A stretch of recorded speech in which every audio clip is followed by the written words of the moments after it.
মধ্যরাতে সবাই যখন গভীর ঘুমে, তখন ভেসে আসছে ভৌতিক শব্দ, মানুষের চিৎকার, কুকুর সহ অন্যান্য প্রাণীর ভয়ঙ্কর ডাক ঘুম কেড়ে নিচ্ছে কম্বোডিয়ার মানুষের।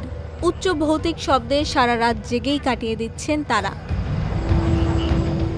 তবে এটি আসলে কোনো ভূতের কাজ নয়।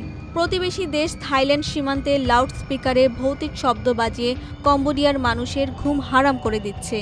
এ নিয়ে বিরক্ত কম্বোডিয়া। সীমান্তের পাশের গ্রামের মানুষ এমন উচ্চ ভৌতিক শব্দে ঘুমাতে পারছেন না। জাতিসংঘের কাছে অভিযোগও করেছে তারা।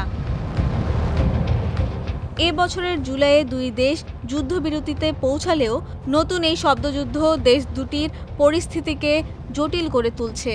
তবে এরকম দুই দেশের হাস্যকর রেষারেষি এ দেশেই প্রথম না। একসময় উত্তর ও দক্ষিণ কোরিয়াও সীমান্তের একে অন্যের দিকে তাক করে রেখেছিল বিশাল বিশাল লাউডস্পিকার। নিয়মিত নানা ইস্যুতে গগনবিদারী শব্দে চালাতো আবহাওয়া বার্তা, নাটক, সংবাদ থেকে শুরু করে রাজনৈতিক আলোচনা। এমনকি বেলুনে বেঁধে মলমূত্র সহ দুর্গন্ধময় নানা আবর্জনা পাঠানোর ঘটনাও আছে দেশ দুটির মধ্যে।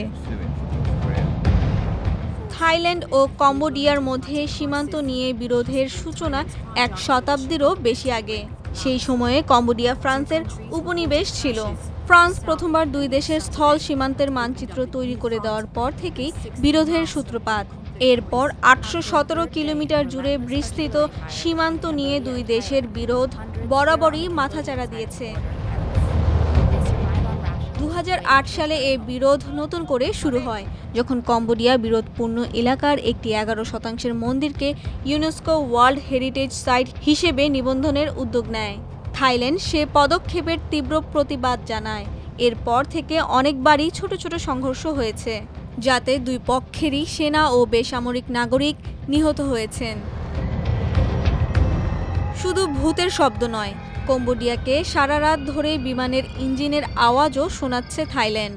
এমনকি থাইল্যান্ড অভিযোগ করেছে কম্বোডিয়া সীমান্তে নতুন করে মাইন পেতেছে।